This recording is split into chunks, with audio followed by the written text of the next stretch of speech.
Gostaria aqui de uma congratulação igualmente especial à minha equipe, pessoas dignas e competentes que aceitaram o desafio de dividir comigo as enormes responsabilidades do Ministério da Justiça e da Segurança Pública. Não se faz um bom trabalho, isso todos sabem, sem uma boa equipe. E posso dizer aos senhores e senhoras que o selecionei em vista do seu histórico profissional de competência, independência e bravura. E dos senhores e senhoras, por isso, espero também somente o melhor e a máxima dedicação. Um cumprimento igualmente especial aos ministros que me antecederam, Raul Jungmann, Torquato Jardim. Vossas Excelências dignificaram os cargos durante sua gestão e é uma honra sucedê-los. Igualmente, deixo bem claro que o que foi feito, o legado das gestões de Vossas Excelências, das gestões anteriores, de forma nenhuma está sendo abandonado, apenas pretendemos dar a continuidade e fazer tudo o que for possível para melhorar o serviço público cada vez mais, que é essa aspiração da sociedade brasileira. O Ministério da Segurança Pública, ele, na verdade, não se vai, ele permanece apenas com uma outra roupagem. O extraordinário eu vou deixar realmente.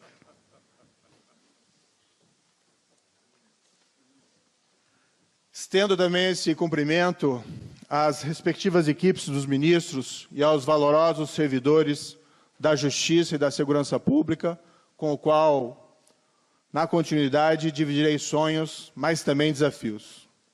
Cumprimento todas as demais autoridades, senhoras e senhores aqui presentes, na pessoa dos demais nominados.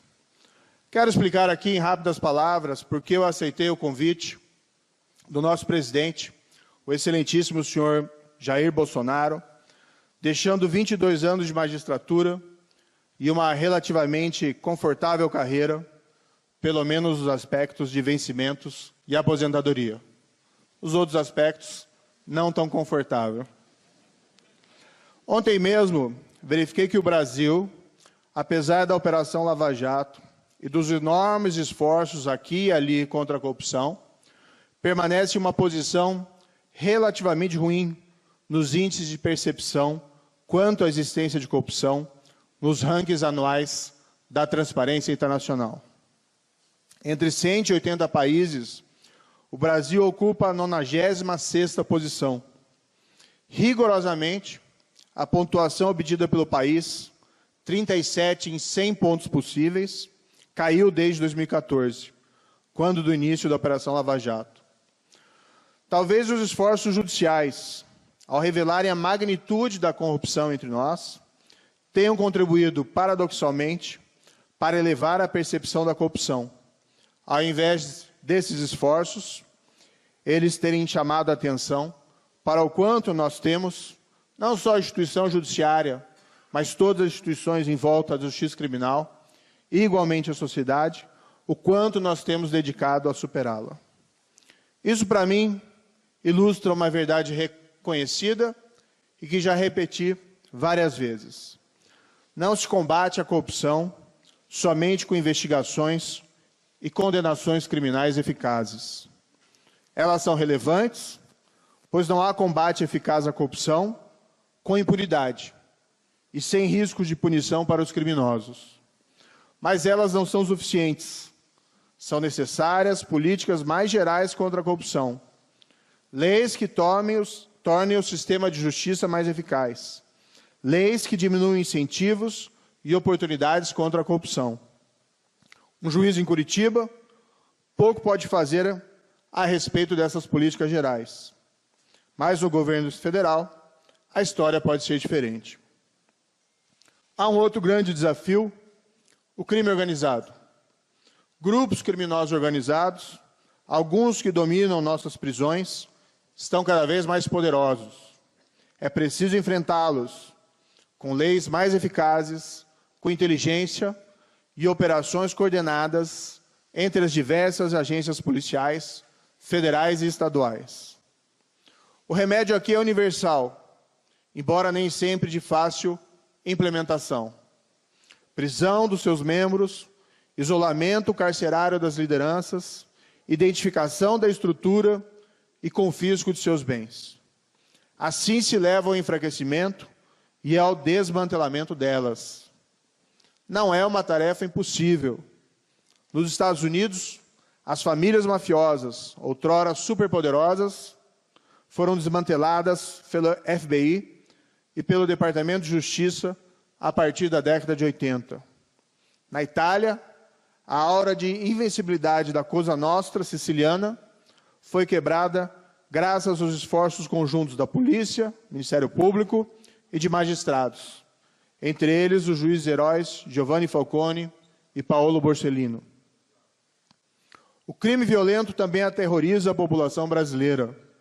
As elevadas taxas de homicídio, já mencionadas pelo ministro Raul Jungmann, constituem o pior exemplo. Mas os índices de roubos armados, estupros e de crimes violentos em geral geram uma atmosfera de insegurança que deve ser combatida com estratégia, inteligência e políticas públicas eficazes. Essas elevadas taxas de criminalidade, seja do crime de corrupção, seja do crime organizado, seja do crime violento, prejudicam o ambiente de negócios e o desenvolvimento. Pior do que isso, geram desconfiança e o medo, afetando a credibilidade das instituições e, em certo nível, a própria qualidade da democracia e da vida cotidiana.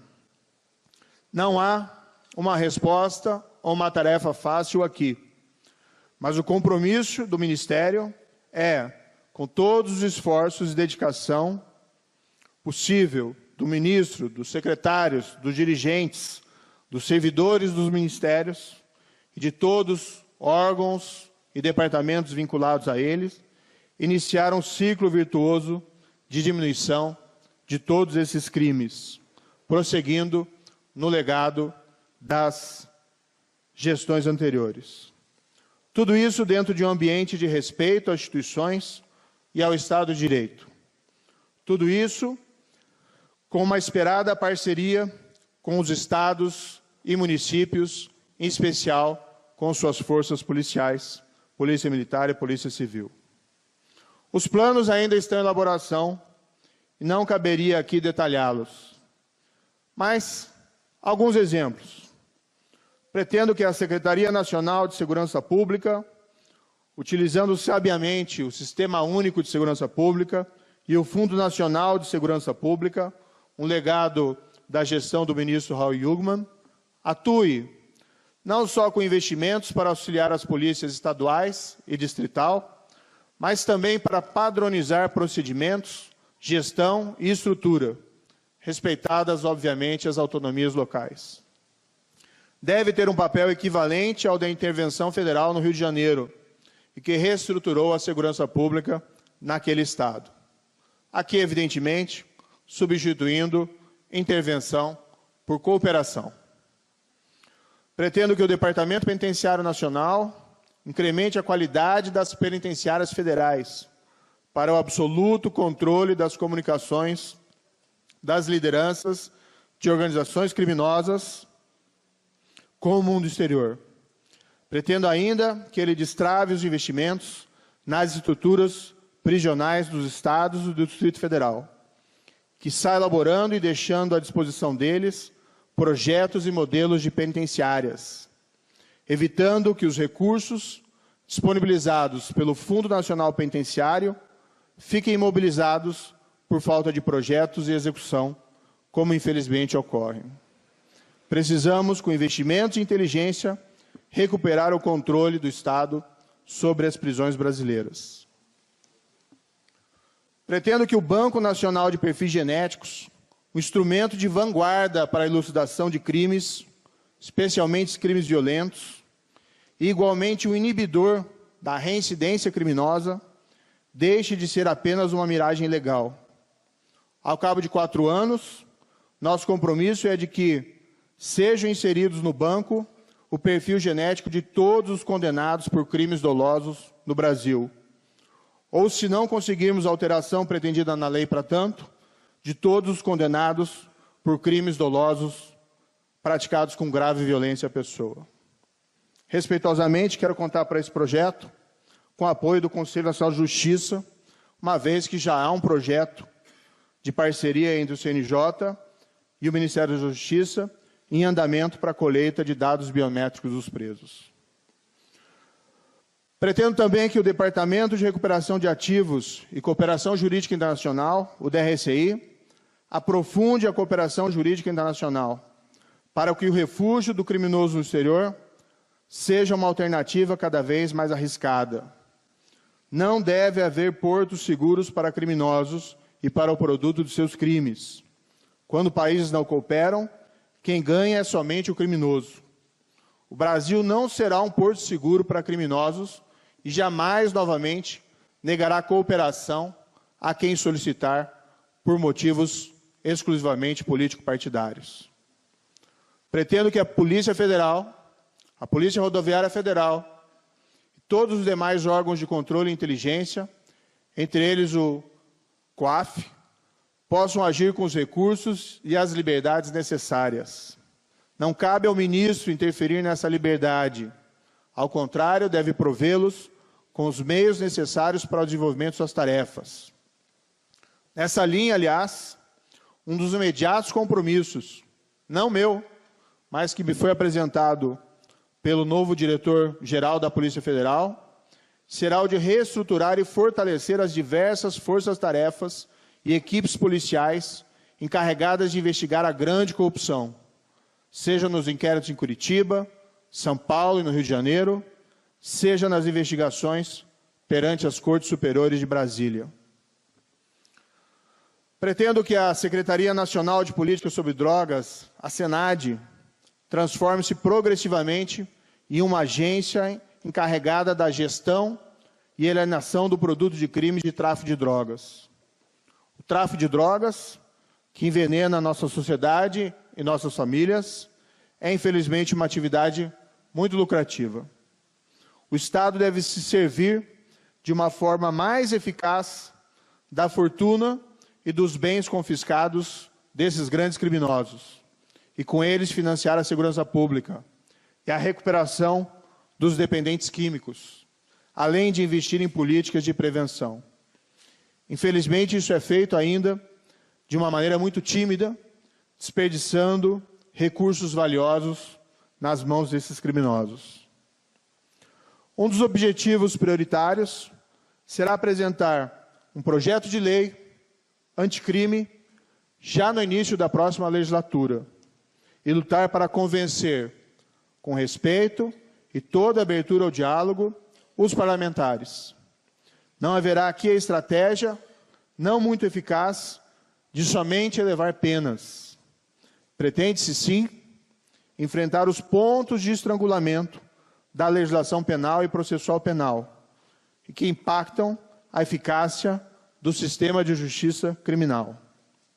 Propostas simples, mais eficazes, como, entre outras, a previsão de operações policiais disfarçadas para combater o crime, a proibição de progressão de regime para membros de organizações criminosas e o plea bargain para que a justiça possa resolver rapidamente casos criminais nos quais haja confissão.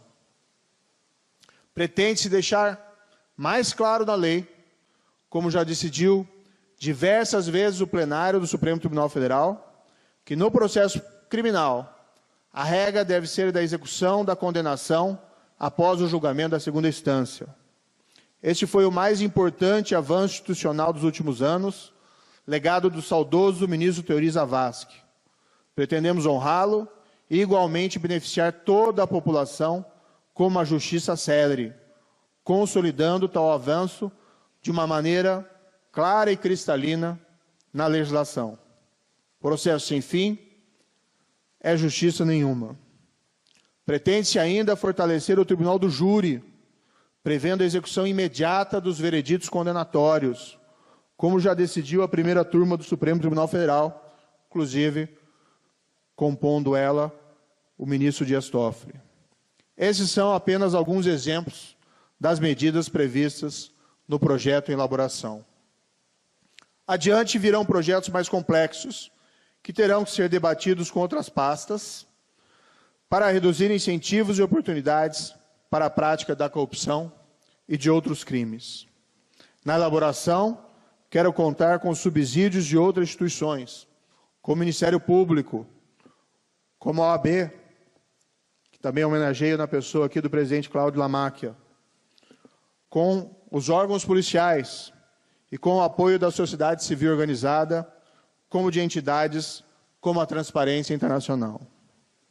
Não desconheço que o Ministério tem outras grandes responsabilidades, como políticas na área do consumo, da imigração, registros sindicais, essa é uma novidade, e o Arquivo Nacional. Também terão todas elas a nossa atenção. Nada disso será fácil, mas a missão prioritária dada pelo excelentíssimo presidente Jair Bolsonaro foi clara: o fim da impunidade da grande corrupção, o combate ao crime organizado e a redução dos crimes violentos. Tudo isso com respeito ao Estado de Direito, para servir e proteger o cidadão. Não podemos nos achar impotentes diante de todos esses desafios.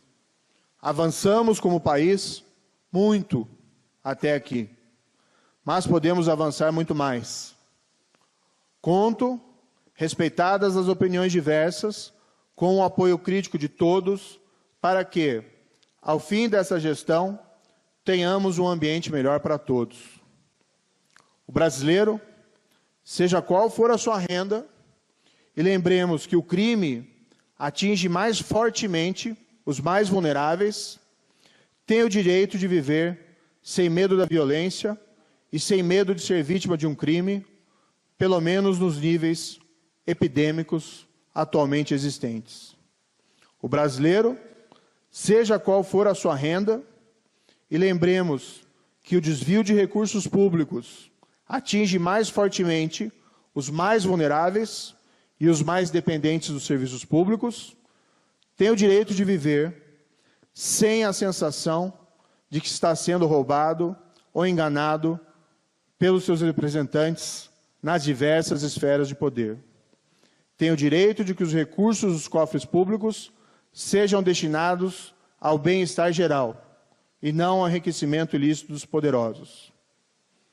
É preciso estabelecer e manter a confiança.